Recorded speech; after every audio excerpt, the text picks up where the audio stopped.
Like my father used to say, I don't like to.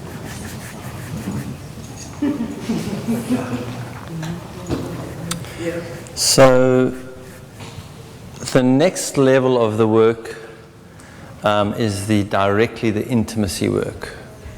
And you'll see that this resonance we were talking about, going from authenticity to integrity and into intimacy. And intimacy, generally when we hear the word intimacy, we think sex, because we've exiled intimacy into the physical. But intimacy is really about moving directly and dealing with the emotional component of our experience. And you'll see that the authenticity work is this work I'm doing with my boss on my own whenever I get upset, just in general daily life. That's the authenticity work. I'm regaining my authenticity. The work with my family, again, is the integrity. Remember, we said that integrity is related to structure.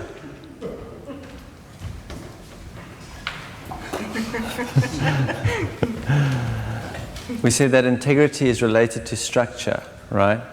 And what integrity is about, what is used for what, which building materials for which applications.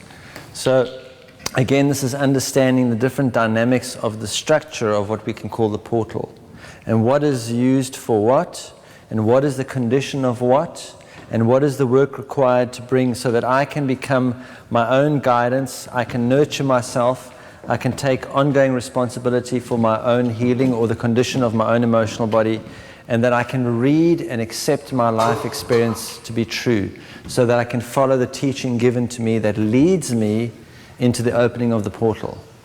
Because all I have to do is follow my own life experience. When you really, when the penny drops, you'll just laugh because it's so simple. The whole thing is so simple, really. It's the difference between realizing what is needed and wanted and what is required. And the thing is, you can't bullshit it, even if you mentally understand it, because what is required is what is given. It doesn't require any effort. It's what's given. And right at the moment, what's required is we're here. You might need and want something out of that. That's got nothing to do with what's going on here. What's required is what's actually happening, right? Because that's what's given. And as we go through each day, what is required makes itself known. It's literally placed in our laps.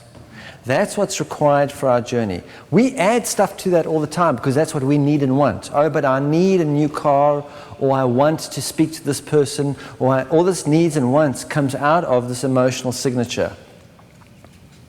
And so it's easy to see the difference between the two. Eventually you can see, oh, okay, what's required is given. Actually, if I just allow things to flow and be with what is and move with it, right? I'm gonna use way less energy. I'm gonna contain my energy. My health is gonna improve, everything, and I'm never gonna go off course because I just pay attention to what's required. If I get a sucker punch from the universe, I'm like, ooh, that's what's required. Good, let's go with that. Right?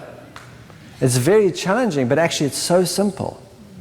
You know, whatever unfolds is what's required. That's what will take us on our journey. It's deliberately orchestrated, right? The needs and wants are what we're adding to it and trying to stop it and sedate it and control it.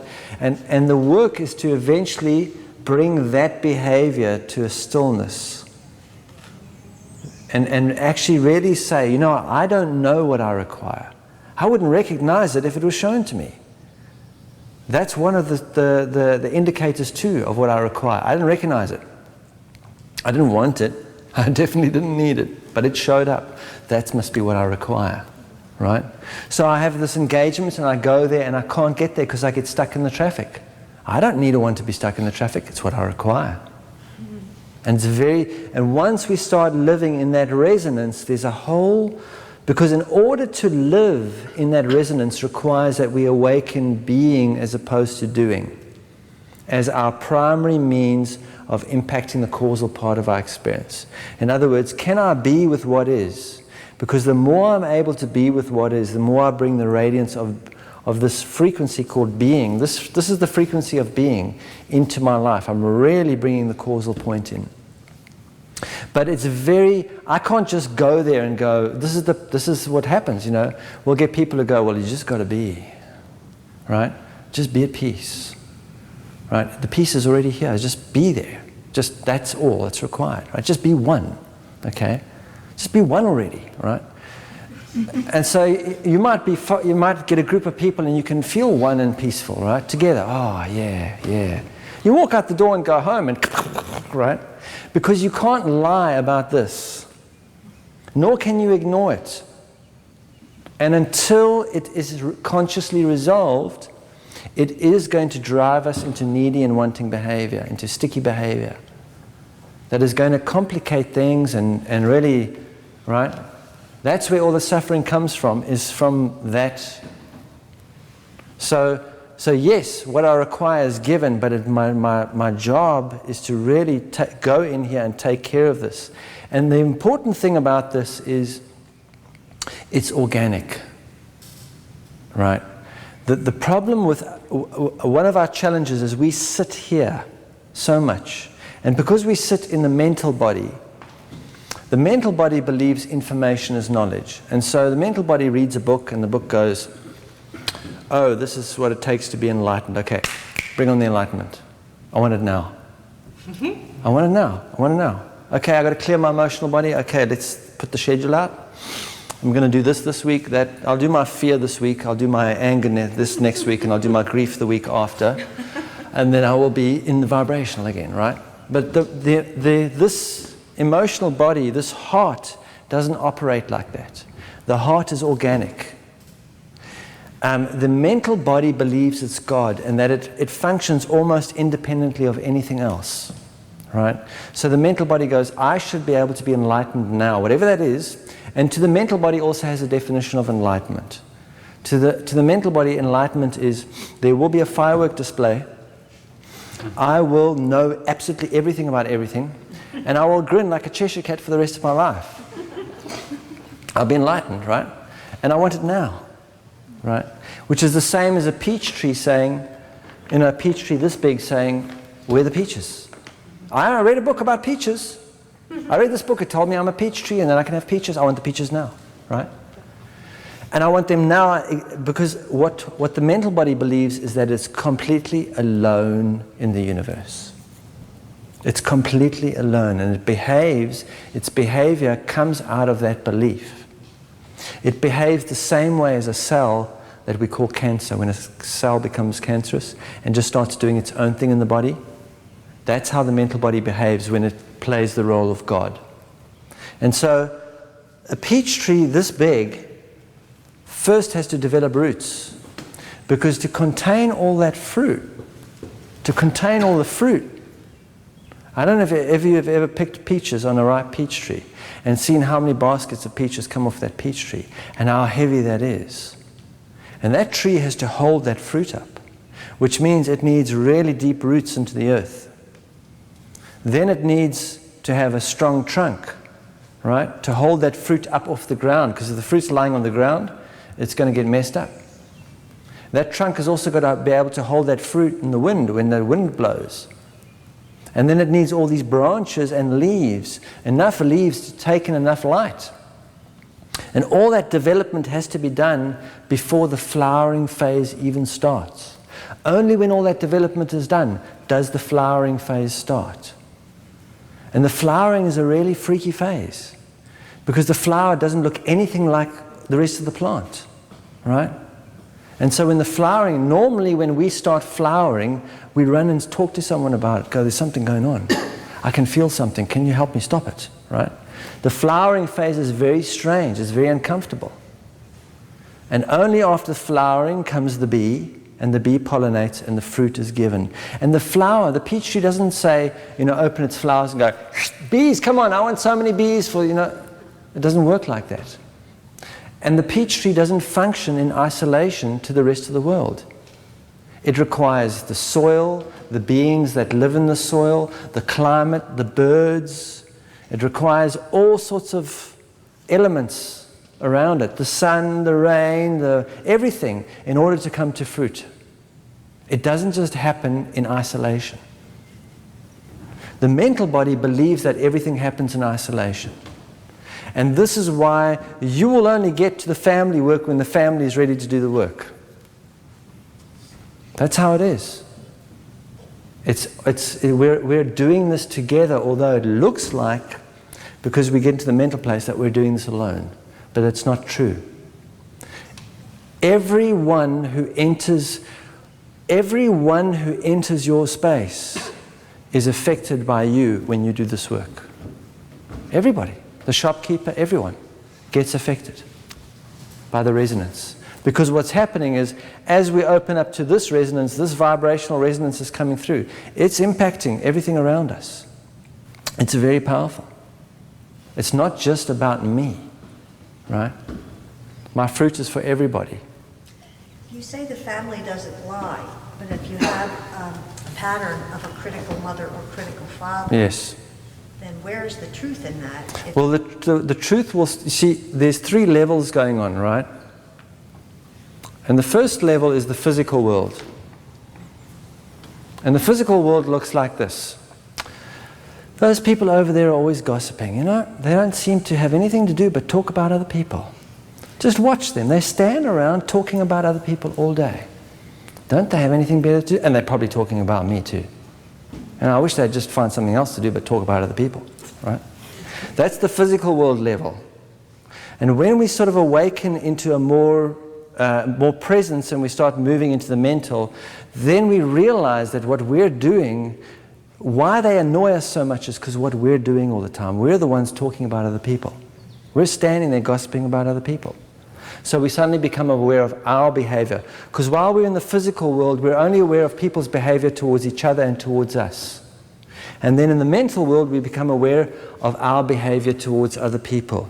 And then when we enter the emotional realm, we become aware of our behavior towards ourselves. And then, when I'm gossiping to myself about myself, I'm saying, Michael, you're no good. You're never going to get it right. You know what? You're never going to amount to anything, right? And that actual behavior of that gossiping to myself, at its causal point, has an emotional signature, right? So the question to ask yourself is, where are you criticizing yourself? And what's the emotional signature underlying that? And when that is integrated, then your mother's behavior transforms, right? So it's about going deeper into the level because actually there is only one relationship going on. There is only one relationship going on. The one I'm having with myself. And what myself is this. And the way I interact with myself is through the feeling body. So the relationship I have with my own feelings is my authentic relationship with myself. However I am with my own feelings is how I am with myself. If I'm angry and I go, okay, I can't be angry now, I've got to be peaceful, right? So I'm messing with myself then. When you get angry, I'll go, don't be angry, be peaceful, right? And then when a whole group of people over there start getting angry, I go, hey, let's have peace, right? Because it's all going to reflect my relationship with myself. There is only that primary relationship. And that's the only relationship we have to get right. That's the only place that we require being without condition or unconditional love, being without condition, before it authentically radiates into my behavior towards you and I start to perceive it as the resonance of my world, right? And it works like that so powerfully. One of my greatest teachers in this was cigarette smoking. It was my greatest teacher because I loved smoking cigarettes. I loved it. I loved it, right? And today when I see people smoking, I always say, enjoy it while it lasts. And when I see people smoking like an extra mild, super filter menthol, I go, man, come on, smoke a decent cigarette at least. If you're going to smoke some tobacco, right? And for me, what I noticed was when I quit smoking, but I actually didn't deal with the emotional signature, the smokers around me didn't go away. They just annoyed me. Right? But when I totally resolved the emotional signature underlying smoking, to the point that there's no ways I'm going to put a cigarette in my mouth now. And when I see people smoking, I don't even relate to it. It looks like an extraterrestrial to me. What the hell is that, right? I can't even relate to it anymore. It has no, from being like my lover to being like, what the hell is that, right? Now, I don't know one person who smokes. I don't know one human being who smokes in my world. It's gone. Wow. That's some power. Imagine what else I can clear out. I didn't do anything to anybody else, though. I went to the emotional signature, right? I went to the emotional signature. So that's the power within all the work. Underlying everything is an emotional signature. We're only talking about the discomfort, that which causes us discomfort, right? Underlying that is an yes? It's a question, you talk about the emotional signature, the discomfort. The way to recognize the emotional signature is because it's triggering the discomfort? Well, initially, what most people recognize the emotional signature as the story. Most people. Because we're living in the story. Most of us are living in the story. There's a story we're telling. Oh, I just don't get on with my mother. I just don't get on with my mother. Right? Whatever that story is. Or, you know, my husband is just never going to get it right. Or, you know, I shouldn't have done this. Or whatever the story is, normally we live in the story. And that's where we can start to identify the emotional signature. Then we have to sink beneath it, because underlying that story is a feeling. It's a feeling. And once we develop, that's why developing emotional body awareness, remember, when our feeling body has been shut down most of our life, it takes a while to develop it, to awaken it. We've been functioning purely in the mental, physical realm. And that's why, you know, we have the presence process. It really enables us to mine into the earth of the feeling, into the core of the feeling. Right?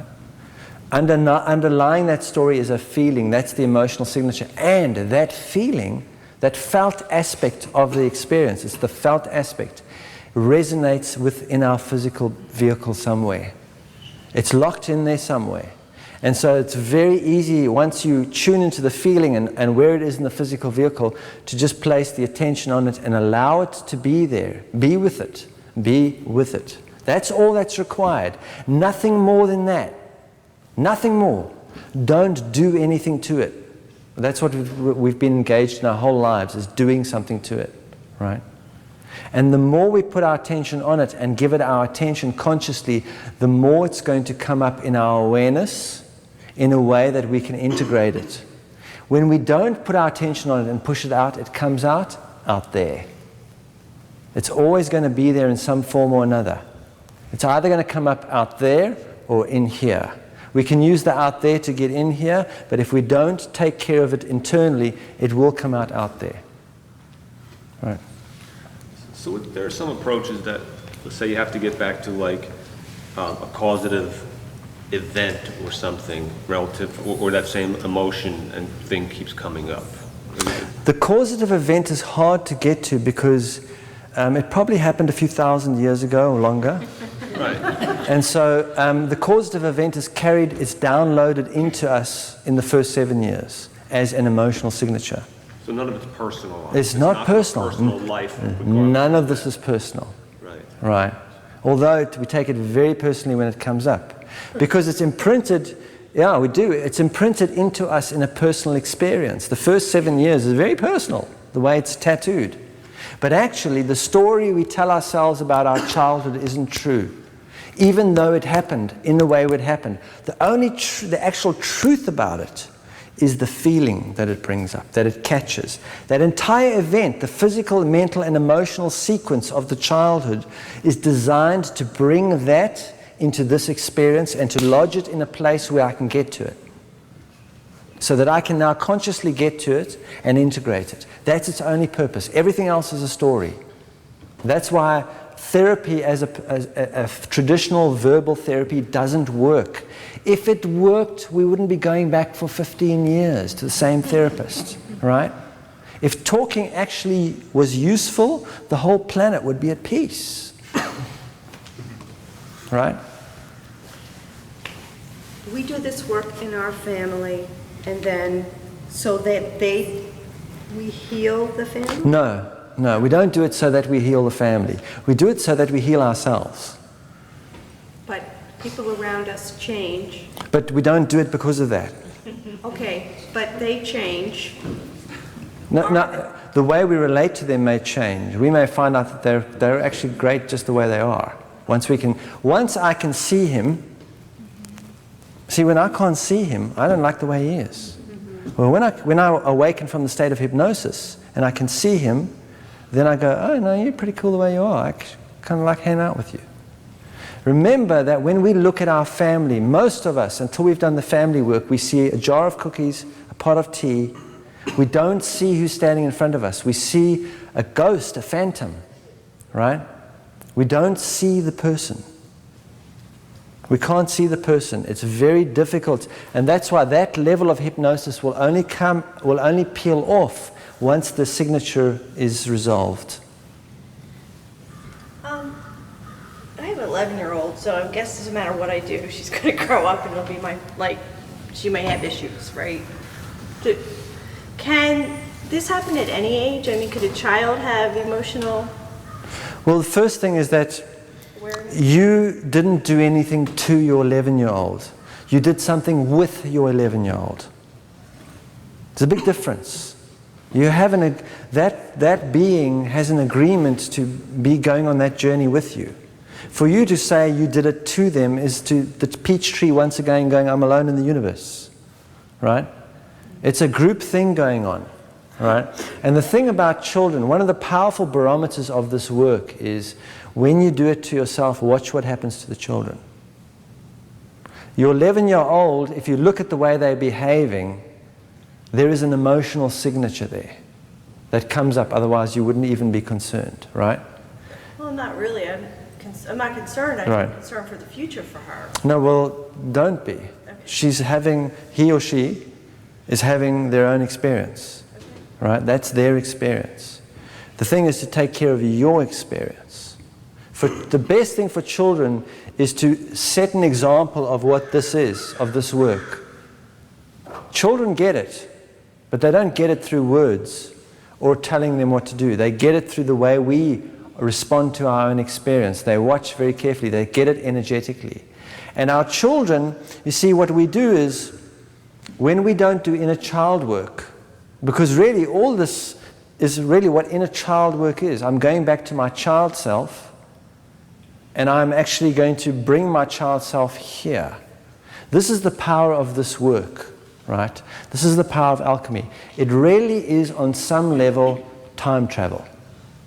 And although we don't know what time travel is, we think you've got to get in this vehicle, and you go 1952, and you go jump out, and here I am in 1952, and then I go back to it, right? No, it's not that at all. In my experience, I was able to go back to myself the day before I realized my father had killed himself, and say to myself, listen, dude, the shit is about to hit the fan. There's going to be an experience happening here that is going to knock you right over, right? I just want you to chill out while it happens. It's going to happen. You're going to feel fear, anger, and grief. You know what? I'm going to sit with you while it happens. I'm going to be with you while it happens, because no one around you knows what to do. They're all going to be so freaked out about it, but you know what? I want you to know something. Even though you think you're going to die, you didn't die. You lived, right? And I'm proof of it, because I'm now in America. I've written a book, right? I'm having a groovy time, right? So we didn't die, right? And I go back to, so don't worry about it. This is going to happen. We can't change what happens, but what we can change is the way we are with it. We're just going to be with it. So chill out, right? And when I go with that part of my being, it has such a relief, it has a release as it goes through the experience. And the resistance created by that experience, because it couldn't digest it, is no longer there. That energy flows and it impacts my experience right now. What happened back then no longer impacts me in that way.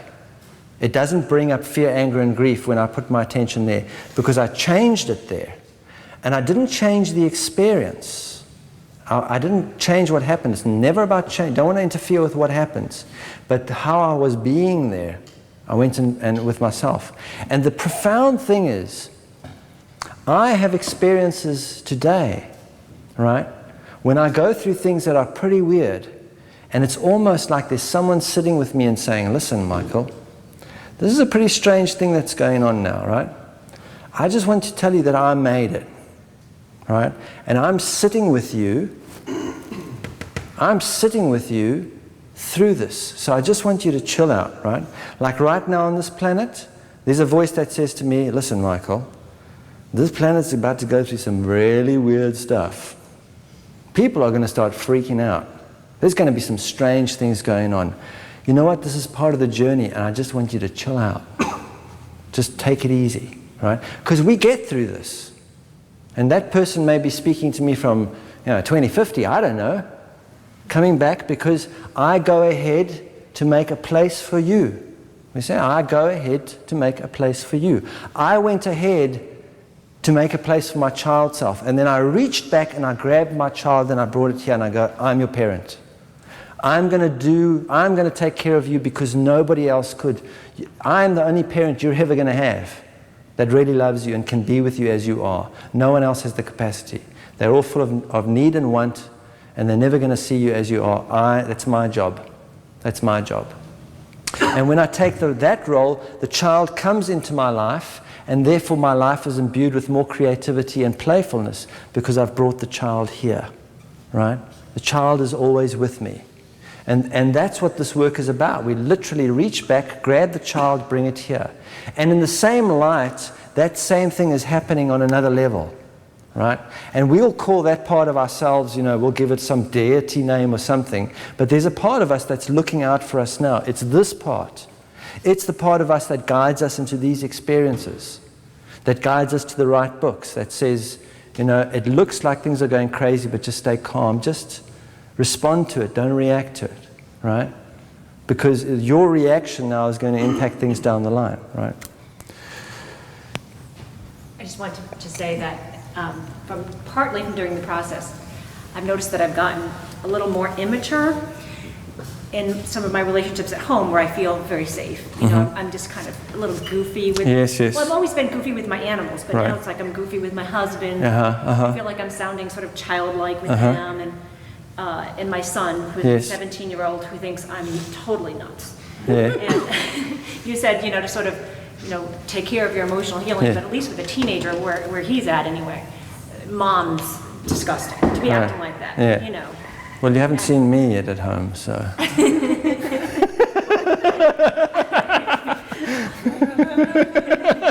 know, I'm kind of curious. Well, that's the whole thing, you see. But that's part of the process. It'll happen, it's it doesn't unfold. look It's very mature. No, it's not. It's a beautiful part of the process to just just no. silly. Yeah. It's all going to unfold.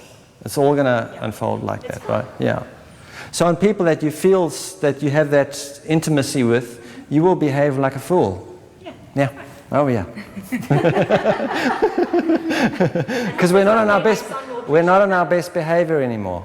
And so what happens is society gives us a parameter in which to operate, and that's the only thing that's acceptable. And what happens is once the emotional body actually starts to evolve, we kind of spill out of that parameter, right? And all sorts of weird, goofy behavior, I've right? been good for too long. Exactly. So mature. Yeah, I know, it's too much effort. It's way too much effort, right? And you become quite irreverent. Yes. Because those things that we have such reverence, all those sacred cows, are actually just made out of the emotional signature. So we just, as we go along, right? So, well, that whole section just came. So I would like to address the relationship side of things, the intimacy side of things. But I think maybe we take a 5-minute or so time out, and then we'll come back and we'll look at intimacy with another human being, and what does that really look like in relationship to this work. All right, so let's take ourselves a break.